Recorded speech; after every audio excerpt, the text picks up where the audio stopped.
까지의 말씀입니다. 신약성경 제 성경으로는 6페이지에 있습니다. 마태복음 5장 13절부터 16절까지의 말씀. 저와 여러분이 한 절씩 교독하고 마지막 절은 합독하도록 하겠습니다. 교독합니다. 너희는 세상의 소금이니 소금이 만일 그 맛을 잃으면 무엇으로 짜게 하리요? 후에는 아무 쓸데없어 다만 밖에 버려져 사람에게 밟힐 뿐이니라. 너희는 세상의 빛이라. 산 위에 있는 동네가 숨겨지지 못할 것이오. 사람이 등불을 켜서 말 아래 두지 아니하고 등경 위에 두나니 이러므로 집안 모든 사람에게 비치느니라. 이같이 너희 빛이 사람 앞에 비치게 하여 그들로 너희 착한 행실을 보고 하늘에 계신 너희 아버지께 영광을 돌리게 하라. 아멘. 네, 주변에 있는 분들에게 이렇게 한번 인사드리도록 하겠습니다. 하루 종일 보다가 정 많이 들 것 같습니다. 그럼 앞뒤로 다시 한번 인사하겠습니다. 이미 미운 정 들었습니다. 네, 고운 정도 들고 미운 정도 들었으면 좋겠습니다. 네, 오늘은 마태복음 5장 13절부터 16절까지의 말씀을 가지고 소금과 빛이라는 제목으로 하나님 말씀 증거하도록 하겠습니다.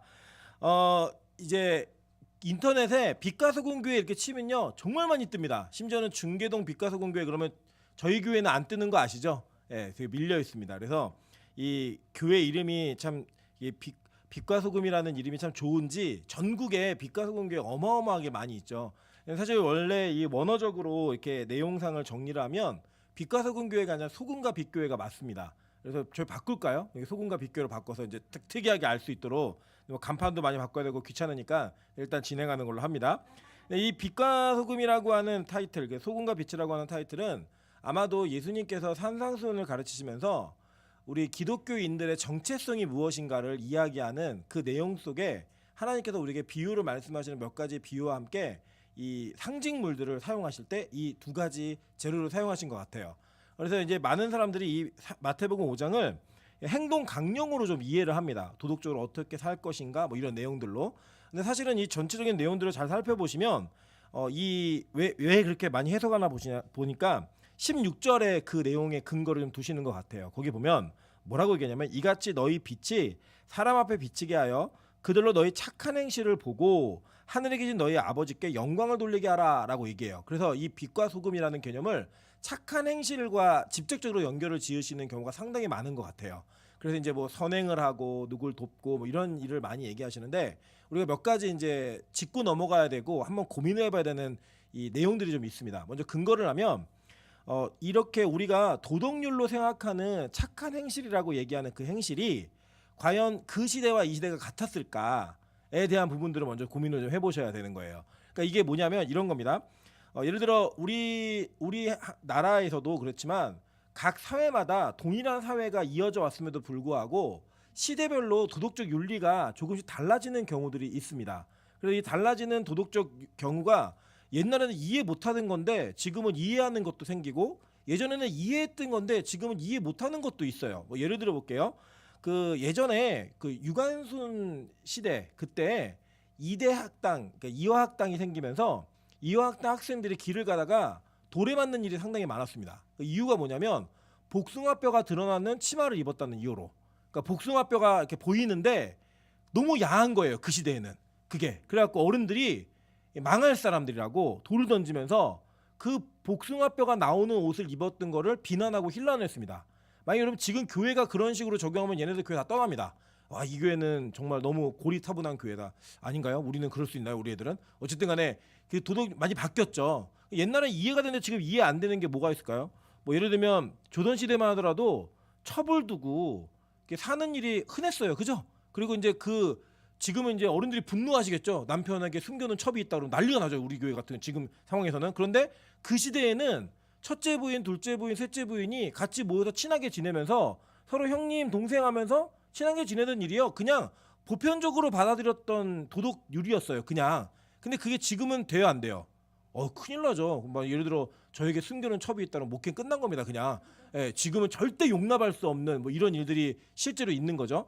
그러니까 이게 변한다는 거예요. 도덕적인 룰은. 그런데 우리가 이것을 착한 행실이라는 단어 하나로 마치 교회가 지금 누군가를 도와주고 막 이런 일을 열심히 하는 것이 맞다라고 이해하기에는 뭔가 좀 그 시대적 갭이 좀 있어 보이죠. 제가 오늘 이걸 다루는 이유는 이제 요한복음 강의는 더 안 합니다. 이게 너무 끊어지다 보니까 여러분 전 내용을 기억을 못 하셔가지고 이 내용이 이어지지가 않으니까 은혜가 좀 덜 되는 것 같아요. 그리고 저도 끊어져가지고 어디까지 자꾸 고민이 들어갖고 이게 안 되겠어요. 그래서 테마 쭉 설교하지 않고 그날 그때 주신 감동으로 설교하려고 합니다.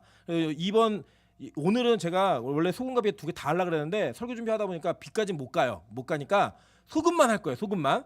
다음에 시간에 이제 빛하고 그래서 우리 교회 이름이 빛과 소금 교회인데 적어도 우리 교회 이름에 담겨져 있는 성경적인 정체성을 우리가 이해하고 교회가 추구해야 될 것과 여러분의 신앙생활에 도움이 돼야 되지 않겠나라는 근거로 제가 이 두 편의 설교를 진행을 합니다. 그래서 여러분 그걸 근거로 해서 진행한다는 걸 기억하시면서 이 내용들을 한번 성경적인 근거로 한번 따라가 보도록 할게요. 제가 이제 이거 왜 그렇게 됐냐면 기도하는 중에 한 가지 장면이 생각이 났어요. 어떤 장면이 생각나냐면 저희 미나영 전도사하고 이주한 자매하고 저한테 물었어요. 왜 빛과 소금 교회인데 그게 성경에 무슨 의미가 있는 거냐고. 제가 너네 뭔 줄 알아? 이렇게 물었더니 자기들끼리 고민하다가 썩지 말라고 뭐 이런 얘기를 막 하더라고요. 그래서 자기들의 이제 뇌피셜로 막 얘기를 하길래 야 우리 교회 이름이 그래도 빛과 소금 교회인데 그걸 모르면 되겠니? 라고 얘기하면서 이 내용들을 나누었던 게 제가 기억이 나서 하나님이 이 말씀을 통해서 우리 교회의 정체성을 다시 한번 살펴보면 좋겠다라고 하는 것들을 제가 감동을 받아서 이 설교를 준비하거든요. 그래서 이 구약적인 배경을 통해서 그 시대에 예수님께서 이 빛과 소금이라는 얘기를 하셨고 소금과 빛이라는 얘기를 하셨을 때 과연 예수님이 의도하게 전달하고 싶었던 건 무엇이었을까? 그리고 그 말씀을 들으면서 착한 행실을 해라라고 얘기했을 때 그 착한 행실이 정말 무엇일까에 대한 부분들을 한번 고민해보는 시간을 갖도록 하겠습니다. 먼저 성경에서는요. 소금 언약이라는 이야기를 합니다. 소금 언약이라는 이야기를 하는데 이제 어디서 나오냐면 이 소금이라고 하는 이 어떤 상징물이 등장하는 건 출애굽기 30장 34절부터 35절입니다. 먼저 보시면 원래는 이거보다 뭐 전에 있는 거는 소금 기둥인데 롯의 아내가 있어요. 근데 이거는 이제 소금이랑은 별로 관련이 없는 내용이라서 의미적으로 이 내용들을 넘어갑니다. 출애굽기 30장 34절부터 35절 이렇게 말하죠. 여호와께서 모세에게 이르시되 너는 소합향과 나감향과 풍자향의 향품을 가져다가 그 향품을 유향에 섞되 각기 같은 분량으로 하고 그것으로 향을 만들되 향 만드는 법대로 만들고 그것에 뭐를 쳐요? 소금을 쳐서 어떻게 하라고요? 성결하게 하고라고 얘기했어요. 그러니까 소금을 치면서 나타나는 그 영적인 현상 가운데가 뭐냐면 성결하게 된다는 거예요. 성결하게. 그 소금 자체가 주는 그 의미적인 내용이 뭐였냐면 성결을 이룬다는 그런 의미를 가지고 있었어요. 그래서 이 모세에게 이르시면서 이 향품을 만들 때 이게 무슨 향이냐면 분향단에 피우던 향을 만드는 거예요. 기도의 향을 만들 때 거기에 소금을 쳐서 거기를 성결하게 만들어라라고 얘기했어요. 레위기 2장 13절에도 마찬가지입니다. 내 모든 소제물에 소금을 치라. 내 하나님의 언약의 소금을 내 소제에 빼지 못할지니 내 모든 예물에 소금을 드릴지니라 라고 얘기해요. 그러니까 제사법을 알려주시면서 모든 제사에 뭘 치라고요? 소제물에 소금을 치라고 얘기했어요. 그리고 여러분 가끔 우리가 찬양을 하거나 이 본문을 읽다 보면 맛을 잃은 소금이라는 얘기를 하잖아요. 근데 소금은 과학적으로 맛을 잃을 수가 없어요. 어떤 일이 있어도 맛을 잃지 않아요. 계속 짜요. 소금은. 이 맛을 잃지 않는 소금인데 그 소금이 맛을 잃지 않는다라는 소금의 속성을 이용하여서 뭘 얘기하는 거냐면 영원히 변하지 않는 언약적 개념을 얘기하는 거예요. 그래서 소금 언약 그러면 영원한 언약이라는 뜻인 거예요. 그 내용상으로. 자, 그래서 이 영원한 언약이라고 얘기하는 그 내용이 성경에 나옵니다. 민수기 18장 19절이에요. 이스라엘 자손이 여호와께 거제로 드리는 모든 성물은 내가 영구한, 이게 영원한 뜻이 히브리어 오람인데 영원한, 영영한 이런 뜻이에요. 몫의 음식으로 너와 내 자녀에게 주노니 이는 여호와 앞에 너와 내 후손에게 영원한 소금 언약이니라 라고 얘기합니다. 이게 무슨 내용인지 이해되시죠? 이제 소금 언약이라는 표현은 어떤 특정한 내용을 이야기하는데 그 내용의 의미가 뭐냐면 영원함과 연관성이 있다는 거예요. 그래서 이 영원함과 언약이라고 하는 것이 결부되어졌을 때 그것을 소금 언약이라는 이야기로서 그들에게 이스라엘 백성들에게 전달을 했고 이스라엘 백성들은 소금 언약 그러면 저건 변치 않는 언약이구나 이렇게 이해를 하는 거예요. 그렇게 이해를 받아들이던 그 모습 속에 실제로 이 역대하 13장 5절에도 동일한 의미로 여기가 전달이 됩니다. 이스라엘 하나님 여호와께서 소금 언약으로 이스라엘 나라를 영원히 다윗과 그의 자손에게 주신 것을 너희가 알 것 아니냐라고 물어요. 이게 전쟁 중에 왕이 하는 말인데 이 내용을 들어보면 무슨 내용이냐면 이런 거예요. 그러니까 소금 언약이 그 언약이라고 하는 히브리어는 베리트라고 하는 단어입니다. 이 소금의 언약이 이스라엘 나라를 영원히 오람 다윗과 그의 자손에게 주신 것을 너희가 알 것이 아니냐. 근데 왜 우리랑 싸우려 그래? 이 얘기하는 거예요. 남유다 왕이. 하나님이 이거 우리에게 영영한 나라를 주신 거야 라고 얘기하면서 언약의 영원성을 이야기할 때 소금의 언약이라는 표현을 했어요. 자, 그러면 지금 소금 자체가 중요한 게 아니라 그 소금이라는 이미지를 통하여서 언약의 영원성을 얘기하는 게 목적이었죠. 그죠? 그럼 이 언약과 영원성이 결부되어져 있는 내용이 또 무엇인가? 그 내용들을 한번 찾아보도록 할게요. 창세기 9장 12절부터 17절입니다. 하나님이 이르시되 내가 나와 너희와 및 너희와 함께하는 모든 생물 사이에 대대로 영원히 세우는 언약의 증거는 이것이니라. 내가 내 무지개를 구름 속에 두었나니 이것이 나와 세상 사이의 언약의 증거니라. 내가 구름으로 땅을 덮을 때 무지개가 구름 속에 나타나면 내가 나와 너희와 및 육체를 가진 모든 생물 사이에 내 언약을 기억하리니 다시는 물이 모든 육체를 멸하는 홍수가 되지 아니할지라. 무지개가 구름 사이에 있으리니 내가 보고 나 하나님과 모든 육체를 가진 땅의 모든 생물 사이에 영원한 언약을 기억하리라. 하나님이 노아에게 또 이르시되 내가 나와 땅에 있는 모든 생물 사이에 세운 언약의 증거가 이것이니라 하였느니라 라고 얘기해요. 자, 그러니까 이게 뭐예요? 이것이니라 할 때 무지개죠, 무지개. 그죠? 그 무지개를 통하여서 하나님은 뭘 약속하신 거예요?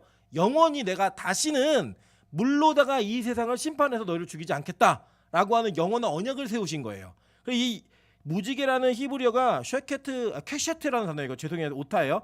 퀘셰트라는 단어인데 이 퀘셰트라는 단어는 무지개라는 뜻도 있지만 동시에 활이라는 뜻도 있어요. 여러분 창세기 배우신 분들 기억나시죠? 그래서 하나님의 무지개 언약의 의미는 무엇이냐면 하나님께서 이제 너희들이 잘못해도 그러니까 무지개 언약의 내용이 뭐냐면 내가 전 세계 백성들이 잘못하니까 내가 물로 한번 된통을 내줬거든. 그러니까 니들 다시는 죄 안 질 거야 이거였어요? 아니에요. 정반대예요. 보세요. 창세기 8장 20절부터 21절입니다. 노아가 여호와께 제단을 쌓고 모든 정결한 짐승과 모든 정결한 새 중에서 제물을 취하여 번제로 제단에 드렸더니 여호와께서 그 향기를 받으시고 그 중심에 이르시되 내가 다시는 사람으로 말미암아 땅을 저주하지 아니하리니 이는 사람의 마음이 계획하는 바가 어려서부터 악함이라. 내가 전에 행한 것 같이 모든 생물을 다시 멸하지 아니하리니 라고 얘기해요. 그러니까 뭐예요? 얘네들은 원래 태생이 악한 애들이기 때문에 다시는 내가 그들의 죄악으로 세상을 멸하지 않겠다라고 얘기하신 언약이 뭐예요? 무지개 언약이라고요. 그래서 이 무지개 언약은 활이 하늘로 재어져 있는 그 내용인 거예요. 그래서 이제는 잘못을 하면 누가 화를 맞겠다? 하나님 스스로가 화를 맞겠다라고 하는 하나님의 언약, 십자가의 언약이 이 무지개 언약에 담겨져 있는 거예요. 그래서 그 언약의 실체적인 내용의 실현으로 뭐가 나타나냐면 노아가 제단을 쌓고 정결한 짐승과 정결한 새 중에서 제물을 취해요. 자, 보세요. 방주 안에는 정결한 짐승들이 있었어요. 그럼 동시에 무슨 짐승도 있는 거예요? 정결하지 않은 부정한 짐승도 있는 거죠. 같이 이 배에 타 있는데 정결한 짐승의 희생으로 말미암아 부정한 짐승이 살게 되는 거예요. 우리의 논리로는 어떻게 돼요? 원래 부정한 것들을 죽이고 정결한 걸 살려야 되는데 하나님은 이 무지개 언약을 보이시기 전에 이 정결의 의식의 언약을 어떤 식으로 이행하셨냐면 정결한 짐승의 죽음을 통하여 부정한 짐승이 살게 만드는 길을 여신 거예요. 이해되시죠? 무슨 말인지. 자, 그러면 이 무지개 언약에는 십자가의 원리가 그대로 담겨져 있죠. 그죠? 부정되지 않은 정결한 유일한 어린 양인 예수 그리스도의 죽음으로 말미암아 부정한 저와 여러분이 살게 되어지는 거예요. 그래서 이 영원한 언약이라고 얘기하는 그 언약 속에는 뭐가 담겨져 있다? 십자가의 은혜가 담겨져 있는 거예요. 그 원리가 담겨져 있는 것이 그에게 전달이 되어지는 것이고 선포되어지는 것이 무지개 언약이었고 소금의 언약도 마찬가지인 거예요. 자, 보세요. 소금이 지금 기능이 뭐였냐면 소금으로 인해서 너희가 소금이 돼서 세상 썩지 않게 만들어 이게 아니었어요. 그죠? 성경 본문에 보니까 우리 뭐라고 얘기해요? 너희는 세상의 소금이니 소금이 만일 그 맛을 잃으면 무엇으로 짜게 하리요? 라고 하는 질문이었어요. 그죠? 예수님의 질문이. 그러면 소금의 원래 기능은 뭐예요? 짜게 하는 거. 그래서 맛을 내게 하는 거예요. 그러면 소금이 맛을 내려면 어떻게 해야 돼요? 녹아야 되죠. 그죠? 그리고 여러분 저희 어머니가 자주 하시는 농담 중에 하나인데 어느 정신병원에 갔더니 이 아이가 바나나를 막 소금에 찍어 먹는 거예요. 그래서 얘 이상한 애다. 얘는 정신이 계속 이상하구나 그랬더니 이 환자가 의사한테 당신은 그것도 모르냐고 어떻게 소금을 그냥 먹냐고 바나나에 찍어서 먹어야지. 그러니까 목적이 다른 거죠. 바나나에 찍어서 먹는 소금. 그래야 이제 소금이 덜 짜다는 얘기죠. 그러니까 이 소금이 음식에 들어가서 자기가 어떻게 돼야지 맛의 기능을 해요. 녹아내려야 그 맛의 기능을 하는 거예요. 그러니까 지금 이 소금의 언약에 담겨져 있는 내용적 의미도 마치 우리가 이 세상에서 착한 일을 하고 열심히 뭔가를 해가지고 세상 사람들이 너를 너 쟤는 정말 착한 애구나 칭찬하게 만들라는 의미가 아니고 그런 내용으로 사용하시고 은혜 받으셔도 상관은 없지만 원래적 의미는 뭐냐면 자기의 희생으로 말미암아 세상에게 맛을 내게 만들어주는 자기 부인의 언약적 의미가 담겨져 있는 거예요. 소금 언약이라는 게. 그것도 어떻게? 영원히. 그러니까 이 일은 누구만 할 수 있는 거예요. 예수님만이 가능한 거예요. 저와 여러분이 어떻게 일을 해요? 우리가 주거짐으로 남을 살리고 우리가 희생함으로 남에게 맛을 내게 하고 이거 못해요. 하나님은요 우리에게 그렇게 영원한 언약을 통하여 자신이 어떤 사역을 하실 것인지 그리고 자신을 따르고 믿고 있는 백성들에게 어떤 사명이 부과가 될 것인지를 얘기하고 가르치고 있는 거예요. 자, 그리고 보세요. 창세기 17장 7절부터 10절입니다. 내가 내 언약을 나와 너 및 내 대대 후손 사이에 세워서 영원한 언약을 삼고 너와 내 후손의 하나님이 되리라. 내가 너와 내 후손에게 내가 거류하는 이 땅 곧 가나안 온 땅을 주어 영원한 기업이 되게 하고 나는 그들의 하나님이 되리라. 하나님이 또 아브라함에게 이르시되 그런즉 너는 내 언약을 지키고 내 후손도 대대로 지키라. 너희 중 남자는 다 뭘 받으래요? 할례를 받으라라고 얘기해요. 이 할례가 히브리어로는 물이에요. 물. 우리 마시는 물하고 발음이 똑같아요. 물인데 이 어원이 자르다라는 개념으로 해서 언약, 베리트하고 똑같은 어원을 가져요. 그러니까 뭐냐면 잘라내다. 그러니까 할례가 뭐였죠? 남자의 성기 끝에 있는 표피를 잘라내는 거죠. 그 잘라냄으로 말미암아 하나님의 언약, 쪼개짐의 은혜가 있는 거예요. 그 원이 쪼개짐이에요. 쪼개짐. 그래서 예수님이 십자가에서 어떻게 되셨어요? 쪼개지심으로 말미암아 하나님의 언약을 성취하시겠다라는 내용이 담겨져 있는 거예요. 그러니까 영원한 언약이라는 것을 약속하고 표현하기 위해 지금 소금 그리고 무지개 그리고 할례 이 내용들이 쓰여지는 거예요. 이해되시죠? 우리가 예를 들면 남자가 여자한테 고백을 할 때 내가 너를 영원히 사랑해 너만을 사랑해 라는 그 증거로서 우리가 남자가 여자한테 선물할 때 뭐 하죠 보통? 반지를 하잖아요. 그죠? 약지에다가 반지를 끼워주고 넌 이제 내 거야. 끼고 다녀. 티를 내. 이거 끼고 다니는 거잖아요. 그죠? 저는 불편해서 안 낀 거예요. 예, 그냥 오해하지 마세요. 부부관계 굉장히 좋습니다. 저희 아내는 너무 사랑합니다. 그래서 그걸 끼고 자기가 구속 안에 있다라고 하는 것, 영원한 언약이라는 개념을 맺는 것이 그 의미예요. 지금 하나님은 이러한 관념 속에서 소금이라고 하는 단어를 쓰고 그 소금을 통하여 우리가 이 땅에서 어떤 일을 해야 될지를 얘기해 주는 거예요. 우리가 어떻게 살아야 될지를 얘기하고 있는 거예요. 그러니까 보세요. 그래서 이 언약의 증거로서 자손을 주기로 약속하셨는데 후손을 주기로 약속하는데 그 후손의 정체가 뭔가 갈라디아 3장 16절이에요. 이 약속들은 아브라함과 그 자손에게 말씀하신 것인데 여럿을 가리켜 그 자손들을 하지 아니하시고 오직 한 사람을 가리켜 내 자손이라 하셨으니 곧 그리스도라라고 얘기해요. 그러니까 자손과 맺은 언약 뭐라고요? 영원한 언약. 그 언약의 마지막 종착지가 누구다? 예수 그리스도다라고 성경은 우리에게 가르치고 있는 거예요. 그래서 성경에서 언약이라고 하는 모든 단어는 다 누구에게 종결되고 있어요? 예수 그리스도에게 귀결되고 있는 거예요. 그래서 여러분 구약 성경을 제대로 읽으시면서 언약에 대한 확신을 갖기 시작하면 예수가 보일 수밖에 없어요. 예수로 갈 수밖에 없는 거예요. 그러면 지금 이러한 모든 것들이 그렇게 가고 있다면 우리가 이 세상에서 소금의 역할이 무엇이고 세상 소금은 어떤 역할을 감당하고 있는지를 한번 보자는 거예요. 그러니까 소금이 이중적으로 쓰여요. 성경에서.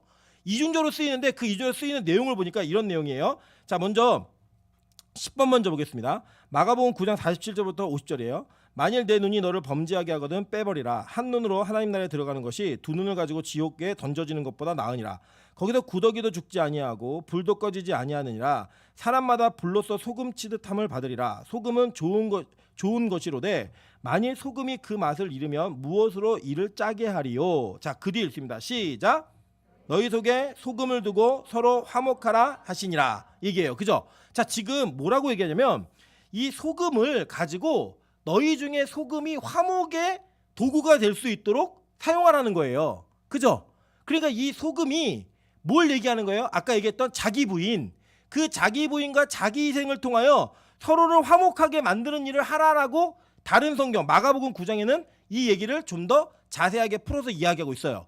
자, 그러니까 우리가 세상의 소금이다라고 얘기는 내가 뭐 썩지 않게 만드는 뭐 감시자의 역할을 감당한다. 뭐 내가 이 세상을 썩지 않게 만든 이런 거 감당, 이거 아니에요. 우리의 죽어짐과 희생으로 말미암아 뭘 하라고요?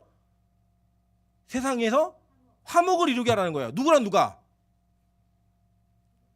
하나님과 백성들이. 이해되세요? 무슨 말인지. 그러니까 여러분의 모습을 보고 하나님께 영광 돌리는 일이 왜 가능한 거예요? 여러분과 하나님과 원수된 자들 있잖아요. 그 사람들 사이에서 여러분이 소금의 역할을 감당한 자기 희생으로 말미암아 저렇게 죽어 사는 사람도 있네. 왜 이렇게 손해를 보지? 나 같으면 안 할 텐데 저 사람은 왜 그래? 예수 믿는구나. 하나님을 섬기는구나. 나도 하나님을 섬겨야겠다라는 화목의 관계를 이루게 함으로 말미암아 뭘 하라는 거예요? 그들이 너희들의 행실을 보고 하나님께 영광을 돌리게 하라는 거예요. 그리고 그게 착한 행실이라는 거예요. 그러니까 저는 착하게 살아요. 그 착하게 산다는 의미가 이 세상의 도덕적 의미와는 전혀 다른 하나님과 원수된 자들의 사이를 화목하게 만드는 일, 그 일을 하라는 거예요. 그 일을. 그 여러분 잘 보세요. 그런 관념을 가진다면, 자, 우리가 이제 뭘 해야 되는 거냐면 이 땅에서 믿지 않는 불신자들에게 우리의 행동과 우리의 삶이 그들로 하여금 하나님을 바라보게 만들어야 되는 거예요. 저 사람 참 착한 사람이구나 해서 끝나면 안 돼요. 여러분, 그거는요, 이 세상에 예수 믿지 않는 사람들도 충분히 할 수 있는 일이에요. 뭐 유기견 뭐 돌봐주고, 뭐 가난하고 어려운 사람들 돈 베풀고, 이런 거 하는 거 우리 예수 안 믿어도 할 수 있잖아요. 그죠? 뭐 불교 신자들도 할 수 있고 천주교 신자도 더 많이 해요. 걔는 종교 교리에 들어가 있기 때문에 그 내용이. 그런데 지금 성경이 우리에게 너희가 세상의 소금이라고 하는 이야기는 자기 자신의 부인을 통하여 이 세상에 하나님과 원수된 자들이 화목되게 만들어지는 관계성을 이루어내라는 거예요. 너무 어렵죠, 그죠? 이게 세상의 소금이라고요. 이게 우리가 이 세상에서 감당해야 될 소금의 역할인 거예요. 그냥 뭐 어려운 교회 좀 도와주고 뭐 불쌍한 사람들 챙겨주고 이런 게 소금이 아니라 우리가 믿지 않는 자들에게 복음이 무엇인지를 알려주면서 그 복음을 붙들고 사는 사람이 어떻게 다르게 사는가, 어떻게 다른 모습으로 서 있는가를 보여줄 수 있는 거예요. 여러분, 우리 교회가 그런 교회여야 됩니다. 적어도 이 교회가 하나님의 관점에서 이 교회가 세상의 소금이구나, 이 교회에 있는 성도들과 이 교회를 바라보고 있는 여러분의 믿지 않는 가족들과 주변에 있는 사람들이 여러분을 보면서 저 교회에 다니고 싶다, 저들이 믿는 하나님을 내가 알고 싶다, 그래서 화목의 관계까지 이루어내는 것, 그게 바로 저와 여러분에게 주신 하나님의 은혜라고요. 여러분, 그 일들이 실제 우리 교회 안에 일어나고 있어요. 뭐 지금도 아마 설교를 들을 것 같긴 한데, 우리 동아 형제가 지난주에 되게 큰 일을 넘어섰어요. 큰 산을 넘어섰어요. 무슨 산을 넘어섰느냐? 제가 이제 말씀드렸듯이 동아 형제네 그 큰 이모가 스님이시잖아요. 주지 스님. 근데 그냥 친척 중에 주지 스님이 있는 게 아니고요. 이 집안은 그 주지 스님의 영도 아래 모든 사람이 다 친목을 이루면서 있는 가족이에요. 그래서 만약에 이 주지 스님이 야, 동아 안 되겠네, 혼내줘, 이러면 난리가 나는 거예요, 집안에서. 그러니까 이게 우리가 생각하듯이 그냥 뭐 이모가 주지 스님이고 네가 신하는 거 무슨 상관, 이런 게 아니라 반드시 한 번은 넘어서야 되고 반드시 한 번은 통과를 해야 되는 그런 어려운 일이라고요. 근데 그 어려운 일 가운데 이 동아 형제가 이제 예배를 드리다가 주일날 오늘이다, 오늘 전화해서 말을 해야겠다. 그래갖고 중간에 나가더니 안 들어와요. 좀 화장실 간 줄 알았거든요. 나가더니 전화를 한 거예요, 이모한테. 주지 스님 이모한테. 그러니까 우리 이모가 친근해 보이시죠? 네. 비구니 이모님한테 전화를 드린 거예요. 드려서 자기가 어떻게 교회를 가게 되었는지, 예수를 어떻게 믿게 되었고 어떻게 신앙생활을 하고 싶은지, 제가 이제 후에 다른 사람 통해서 들은 얘기인데, 원래 그러니까 동아에서 직접 얘기도 했어요. 원래 우리 교회 왔을 때 약간 목적이 있었대요. 자기가 그 서근영 사모님하고 좀 친하게 지내가지고 이게 좀 좋은 유익을 좀 얻어볼까 하는 마음이 없지 않았대요. 근데 막상 교회를 다니다 보니까 그게 목적이 아니라 진짜 제대로 신앙생활을 하고 싶다라는 마음이 들었고, 지금 그 걸음들을 걷고 있어요. 그러면서 그 영혼이 하나님을 바라보는 영혼으로 바뀌어져 가는 그 큰 산을 넘은 거예요. 우리 축하의 박수 한번 해주세요. 축하의 박수. 여러분, 이게 뭔지 아세요? 이게 착한 행실인 거예요. 여러분이 이 일을 위해서 누군가를 위해 기도하고 누군가를 위해 섬기고 누군가를 위해 희생하고 여러분이 그 영혼을 위해서 뭔가를 드린 것들이 있으면, 그래서 보니까 우리 동아 형제가 지금 위험해요. 우리 권사님들이 너무 좋아해요. 목소리 때문에 막 팬이라고 벌써 뭐 우리 박매수 집사 권사님은 뭐 동양지만 보면은 막 너무 팬이라고 막 이러고 막 가요. 저한테 한 번도 그런 적 없거든요. 아 노래를 잘해야 돼. 사람은 노래를 잘해야 돼. 설교 아무리 잘해도 소용이 없어요. 노래를 잘해야 돼. 그런데 보세요. 그렇게 우리가 희생하고 헌신해주고 무언가를 배려해주는 것들 그것이 성경이 말하고 있는 세상의 소금의 역할을 감당하는 착한 행실이라는 거예요. 착한 행실. 저는 우리 교회가 그런 행실을 잘 감당할 수 있는 교회를 소망합니다. 여러분 이게요. 멀리서 찾지 마세요. 때로는요. 여러분의 행동과 모습 때문에 여러분의 가족이 하나님과 원수될 수 있어요.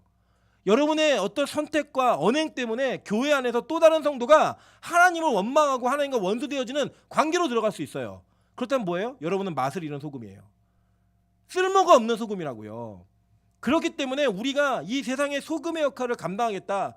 빛과 소금의 역할을 얘기할 때 소금이 먼저예요. 소금의 역할을 감당할 때 이 소금의 역할이 무엇일까를 여러분 여러 가지로 고민하시지만 딴 거 고민하지 마세요. 그냥 사람들이 나로 하여금 나를 통해서 하나님과의 관계가 온전하게 이루어지는 거예요. 그 이루어지는 것이 여러분이 희생하고 좀 모욕을 당하고 여러분이 뭔가 손해를 보고 여러분이 뭔가 억울하고 뭔가 이해가 잘 안 가더라도 그걸 감당해내므로 말미암아 세워지는 그 은혜 그게 바로 착한 행실인 거예요. 성경 우리가 그걸 요구하고 있다는 거예요. 여러분 소금이 되고 싶으십니까? 그러면 죽어지는 연습을 하셔야 돼요. 여러분 정말 소금의 역할을 감당하고 싶으십니까? 자기 부인이 되셔야 되는 거예요. 우리가 그것이 되지 않으면 안 된다는 겁니다. 이제 장로 가끔 이렇게 교단마다의 여러 가지 이런 장단점을 얘기할 때 장로교를 이렇게 약간 희화하면서 얘기하는 게 뭐냐면 장로교가 교회에 불이 나면 교인들이 다 타 죽는데요. 왜 타 죽느냐 그랬더니 회의하다가 타 죽는데요. 어느 문으로 나갈까? 이 문으로 나가자. 불을 끌까 말까? 소화기를 쓸까? 물을 쓸까? 회의하다가 망한대요. 제가 이제 오늘 재직회를 앞두고 있고 앞으로도 우리 교회는 계속 회의를 해야 돼요. 해야 되는데 제가 오늘도 이 회의를 하기 전에 기도를 참 많이 했어요. 이유가 뭐냐? 하나님, 우리 빛과 소금 교회 회의를 보면서 믿지 않는 사람들이 야 교회 다니고 싶다 라는 생각이 들 수 있는 교회 될 수 있게 도와주십시오. 여러분 이게 사실 그렇거든요. 설교는 사실 여러분이 말 못하시잖아요. 저 혼자 말하고 여러분은 억울한 이야기해서 들어야 되고 그냥 동의하지 않아도 그냥 들어야 되고 이랬는데 회의가 될 때는 의견이 왔다 갔다 해야 돼요. 그렇기 때문에 우리가 때로는 의견이 다를 수도 있고 다른 의견들을 서로에게 맞춰가는 것들은 교회가 이루어져 가는데 꼭 필요한 일이에요. 그걸 절대 부정하지 않아요. 그런데 그 나누는 과정이 하나님께 영광을 돌릴 만한 소금의 역할을 감당할 수 있어야 되는 거예요. 우리 교회가. 그래서 정말 불신자가 초신자가 이 회의에 참여하고 있어도 전혀 부담스럽지 않고 아 교회는 은혜로 이렇게 해결하는구나. 의견의 충돌과 의견의 괴리를 이렇게 조절해 가는구나 라는 것들을 보여주는 것들로부터 교회가 소금됨의 사명을 시작해야 된다는 거예요. 제가 회개를 많이 했어요. 하나님 제가 제 주장을 하기보다는 성도들의 이야기를 더 듣는 목사가 될 수 있게 도와주시고 결정을 할 때 내 의견이 아니라 하나님의 뜻을 구하는 이 결정을 할 수 있는 지혜로움을 달라고 그래 기도를 하고 오늘 올라왔어요. 주일날 마찬가지입니다. 우리 교회 중직들 이제 재직들이 이렇게 우리가 소금의 역할을 감당하는 교회가 될 것인지 멀리서 찾지 마세요. 그냥 우리 교회가 이곳에서 회의를 하고 교회 생활하고 신앙생활을 하면서 많은 사람들이 우리의 모습을 보며 와 교회 다니고 싶다. 이런 교회라면 내가 뿌리를 내리고 평생 다녀야겠다. 라고 하는 그 관계성을 통하여 하나님과의 관계를 이어내게 만들어준 그 성도가요. 소금인 성도인 거예요. 그 교회가 소금인 교회인 겁니다. 여러분 저는 우리 교회가 그런 교회가 되기를 주님의 이름으로 축원합니다. 여러분 다른 것들을 꿈꾸지 마세요. 큰 거 꿈꾸지 마세요. 큰 목회? 저는 그런 것도 꿈꾸지 않아요. 저는 그냥 하나님이 전해주신 그 말씀을 온전하게 증거하고 그 증거를 통하여 저 여러분이 그 말씀 가운데 한 가지라도 하나씩 실천하다가 주님 오시는 날 야 너 그래 노력 진짜 많이 하면서 달려왔구나. 진짜 말씀대로 살려고 몸부림쳤구나라는 그 칭찬을 들었으면 좋겠어요. 저도 여러분도 우리가 그 칭찬을 들으면서 한 걸음 한 걸음 갈 수 있는 우리 모두가 되시기를 주님의 이름으로 축원합니다. 이제 같이 한번 통성으로 기도하겠습니다. 기도할 때 하나님 우리가 소금이라는 그것 소금의 언약 이 내용이 무엇인지 다시 한번 살펴보면서 우리가 우리에게 희생하심으로 말미암아 영원한 언약을 세우신 그 하나님의 은혜를 따라 우리도 역시 소금의 역할을 감당하며 많은 사람들이 우리의 모습을 보고 하나님과의 관계가 화목되게 만들어지는 그런 세상의 소금이 될 수 있는 교회 될 수 있게 도와주십시오. 그런 소금의 성도 될 수 있게 도와달라고 우리 주여 한목회 외치네 통솔 아침에 기도합니다. 주여 하나님 아버지 역사하심의 은혜를 바라봅니다. 하나님 우리가 너무 교만했습니다. 하나님 정말 우리가 너무 내 생각이 옳다라는 그 하나만으로 다른 사람들이 옳지 않다라고 이야기하며 우리의 주장을 앞세우고 소리를 내고 시끄럽게 만들었던 아버지 그런 원흉임을 고백합니다. 하나님 나의 죄와 나의 교만과 나의 자만을 용서하시고 아버지 이 시간 세상의 수금으로서 역할을 감당함으로 말미암아 이 세상과 하나님과 화목되게 만드는 역할들을 감당할 수 있는 믿음의 사람 될 수 있도록 은혜를 더하여 주시옵소서. 믿음이 있는 자 되기 원합니다. 하나님 나의 주장이 앞세워지는 자가 아니라 하나님께서 원하시는 것이 무엇인지를 먼저 고민하게 하시고 그 고민을 통하여 한 걸음 한 걸음 걸어갈 때 주의 능력을 경험하게 되고 하나님의 영광을 경험하게 되고 체험하게 되는 그 역사들을 볼 수 있도록 주의 은혜를 더하여 주시옵소서. 아버지 우리의 입술과 우리의 행동과 우리의 삶이 정말 소금의 역할을 감당하기 원합니다. 그 언약적 관점에서 착한 행실을 하기를 원하오니 주의 역사하여 주시옵소서. 아버지 정말 영원한 언약 가운데 아버지 정결한 것들을 통하여 부정한 것들을 살리신 그 은혜가 아버지 우리에게 있음을 고백합니다. 우리도 그렇게 살 수 있게 주님 도와주시고 아버지 우리가 그렇게 살아감으로 말미암아 우리를 통하여 더 많은 영혼들이 예수와 화목되게 하시고 더 많은 영혼들이 하나님과 화목되게 하시는 은혜를 볼 수 있도록 주여 역사하여 주시옵소서. 아버지 우리가 노력한 것이 없고 희생한 것이 없음에도 불구하고 이 교회를 통해 영혼의 구원을 이루어가시는 하나님의 은혜를 바라봅니다. 하나님 감사합니다. 하나님 정말 주님께서 하셨사오니 이제는 그 길을 따라 우리가 할 수 있는 은혜를 허락하여 주시옵소서. 그 길을 따라 우리가 걸을 수 있는 은혜를 허락하여 주시길 소망하오니 주의 역사하시고 아버지 은혜를 베푸심으로 말미암아 하나님의 영광을 체험할 수 있도록 주 인도하시길 소망하오니 아버지 은혜 베풀어 주시고 함께하시고 역사하시고 은혜 더하여 주옵소서. 하나님 이름값을 못한다라는 이야기가 우리 이야기였음을 고백합니다. 우리가 빛과 소금의 교회임에도 불구하고 교회 이름조차 내세울 수 없는 우리의 삶이 있었음을 고백합니다. 하나님 그 뜻이 무엇인지도 잘 몰랐고 그 뜻을 알다 보니 너무나 부끄러운 삶의 흔적만 있음을 고백합니다. 하나님 나로 인해 우리의 가족이 우리 주변이 우리의 동료들이 우리의 교우들이 하나님과 원수되고 하나님을 멀리하고 있는 모습들이 있다면 하나님 우리는 소금의 역할을 감당하지 못한 것일 수 있습니다. 내가 옳다고 얘기했고 내 주장만을 내세웠고 그것이 진리라고 잘못 외쳤던 이 모든 것들을 통하여 하나님 우리의 삶에 잘못된 흔적들이 있다면 이 시간 회개하면서 주님 앞에 내려놓을 때 진짜 소금의 역할을 감당하는 교회 될 수 있도록 은혜를 더하여 주시옵소서. 이름값 하는 교회 될 수 있게 은혜를 베풀어 주시고 이름값 하는 성도 될 수 있도록 축복하여 주시옵소서. 우리 중직자들에게 더 귀한 은혜를 부어주시고 사역자들에게 더 귀한 은혜를 부어주셔서 우리가 소금의 언약이 무엇을 의미하는 것인지를 발견하고 영원한 언약 가운데 소금의 언약의 모습 그리고 무지개 언약의 모습 할례의 모습을 바라보며 우리가 십자가에서 쪼개지고 우리가 화살을 맞고 우리가 녹아짐으로 말미암아 우리 관계된 모든 자들이 하나님과의 화목을 이루는 것들을 우리 눈으로 확인하며 착한 행실을 인정받을 수 있는 우리 빛과 소금교회 될 수 있도록 축복하여 주시옵소서. 함께 하실 것을 믿고 간구하며 예수 그리스도 이름으로 기도합니다. 아멘. 주기도문으로 예배 마치도록 하겠습니다. 하늘에 계신 우리 아버지여